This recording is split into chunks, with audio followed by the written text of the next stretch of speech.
اسحار رانا صاحب، بانی P T I نے جیسا کہ جنرل فیض حمید کے حوالے سے کہا ہے کہ اوپن ٹرائل ہونا چاہیے، تو سر آپ یہ ڈیمانڈ کیسے دیکھ رہے ہیں اور پھر آگے سے اس کا جواب جو آیا ہے؟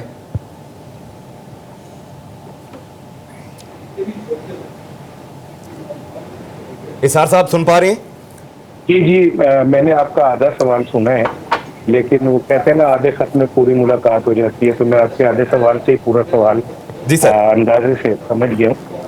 دو چیزیں ہیں، ایک تو مجھے بڑی خوشی ہے کہ اللہ کا شکر ہے پاکستان ڈیفالٹ سے نکلا ہے، اور اللہ تعالیٰ پاکستان کو نظر بد سے محفوظ رکھے، چاہے وہ کوئی بھی ہو۔ اور دوسری بات یہ کہ نوجوانوں کے حوالے سے جو آرمی چیف صاحب نے کہا، مجھے بڑی خوشی ہوئی کہ شکر ہے نوجوانوں کی طرف کسی کی توجہ ہے، اور مجھے امید ہے کہ 3.25 کروڑ بچے جو اسکول نہیں جا پا رہے ان کی طرف بھی اب ہم توجہ کریں گے اور کوئی ایسا نظام لائیں گے کہ وہ اسکول جانے کے قابل ہو جائیں، کیونکہ فیوچر تو ہمارا وہی ہے۔ اور 3.25 کروڑ بچے وہ ہیں، باقی کچھ جو مدرسوں میں پڑھتے ہیں، تو اللہ تعالیٰ میرا خیال ہے کہ بے مہربان ہے۔ میرا یقین ہے کہ انشاءاللہ ہم موجودہ حکومت کے پرعزم دور میں ضرور آگے بڑھیں گے۔ اب آ جائیں آپ عمران خان صاحب کے جو انہوں نے کیا، تو میرا خیال ہے کہ ان کے پاس کوئی حق نہیں ہے کہ کوئی ایسی بات کر سکیں، اور نہ ان کے پاس یہ حق ہے کہ وہ کسی ٹرائل کے لیے یہ کہہ سکیں کہ بھئی عوام کو بھی اس کا پتہ چلنا چاہیے۔ تو میرا خیال ہے کہ وہ چونکہ خود جیل میں بند ہیں، تو ان کو یہ کوئی حق نہیں ہے کہ وہ یہ کہیں کہ جی یہ ٹرائل جو ہے اوپن ہو اور لوگوں کے سامنے ہو، تاکہ دودھ کا دودھ پانی کا پانی آ جائے، اور جو چہرے ابھی تک چھپے ہوئے وہ بھی سامنے آ جائیں۔ پی ٹی آئی کا وہ تھے مربی تھے فیض صاحب،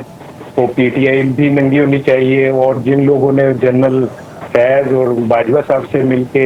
سازشیں کی وہ بھی ننگے ہونے چاہیے۔ لیکن چلے کیونکہ وہ جیل میں بند ہیں تو ان کو یہ حق حاصل نہیں ہے کہ وہ کوئی ایسا مطالبہ کر سکیں، اور وہ بالکل ٹھیک بات ہے۔ میرا خیال ہے کہ جو بھی ٹرائل ہو کم از کم اتنا ضرور ہونا چاہیے کہ عوام اس سے آگاہ ہوں، تاکہ ایک دفعہ پتہ تو چلے نا کہ ہم ہر بار 99 پہ جا کے جو ہمیں سانپ ڈنگ مارتا اور پھر ہم 0 پہ آ کے کھڑے ہو جاتے ہیں، وہ کیوں کھڑے ہوتے ہیں؟ اور یہ ایک دفعہ ونس فار آل اگر یہ پتہ چل جائے اور یہ طے ہو جائے کہ کوئی بھی شخص، وہ چاہے جنرل باجوہ ہوں یا فیض ہوں، وہ ایک پولیٹیکل سیٹ اپ میں مداخلت نہیں کر سکتے، اور یہ پریسیڈنٹ بن جائے، تو میں سمجھتا ہوں پاکستان کے لیے اس سے زیادہ عظیم فیصلہ کوئی نہیں ہے، میری ذاتی رائے۔ انور رضا صاحب، سر آپ کیا سمجھتے ہیں کہ بانی پی ٹی آئی کا فیض حمید کے حوالے سے یہ مطالبہ فوج کے جو معاملات ہیں اس میں مداخلت ہے؟ دیکھیے، بانی پی ٹی آئی کی طرف سے 3 طرح کے بیانات سامنے آئے۔ پہلے تو ہم نے دیکھا کہ انہوں نے کہا کہ سابق D G I S I فیض حمید ہمارا اثاثہ ہے، انہوں نے اپنا اس کو ایسے ڈکلیئر کیا۔ پھر انہوں نے کہا کہ یہ فوج کا اندرونی معاملہ ہے، اس میں کسی کو بھی مداخلت کی اجازت نہیں ہونی چاہیے۔ پھر اب انہوں نے کہا کہ ان کا اوپن ٹرائل ہونا چاہیے۔ ان کے 3 طرح کے مسئلات جو بیانات ہیں، ان کی وجہ سے کنفیوژن پیدا ہوتا ہے، اور یہ بات ان کے بیانات سے کسی حد تک ثابت ہوتی ہے کہ جو الزام فیض حمید پر ہے وہ کسی حد تک درست ہے، کیونکہ بانی پی ٹی آئی کو اس طرح کے بیانات نہیں دینے چاہیے تھے۔ یہ بیانات دے کر وہ خود کو مشکوک کر رہے ہیں، اور اس کے تاثر جو الزام ہے ان پر کہ پاکستان تحریک انصاف اور جنرل فیض حمید ان کی حمایت کر رہے ہیں پولیٹیکلی، تو پھر یہ بات ثابت کرتی ہے کہ انہوں نے ان کے اوپن ٹرائل کی بات کر کے پتہ ان کی حمایت کی ہے۔ دیکھیے، اس طرح کے جو اسٹیٹمنٹ ہوتے ہیں اس پر آپ نے دیکھا کہ آج سیکورٹی حکام اسٹیبلشمنٹ اور پاک فوج کی طرف سے سخت رد عمل آیا۔ انہوں نے کہا کہ یہ ہمارا اندرونی معاملہ ہے، یہ کسی کو ہمیں بتانے کی ضرورت نہیں کہ ان کا اوپن ٹرائل کیا جائے یا پھر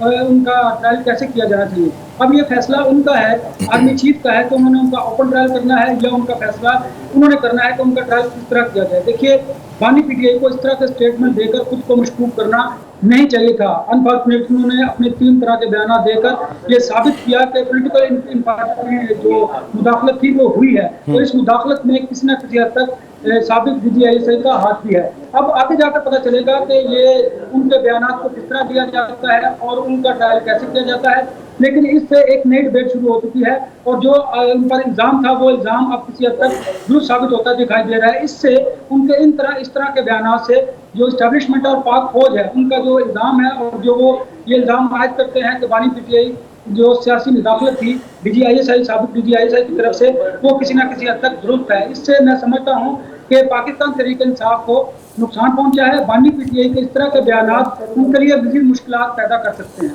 آل رائٹ.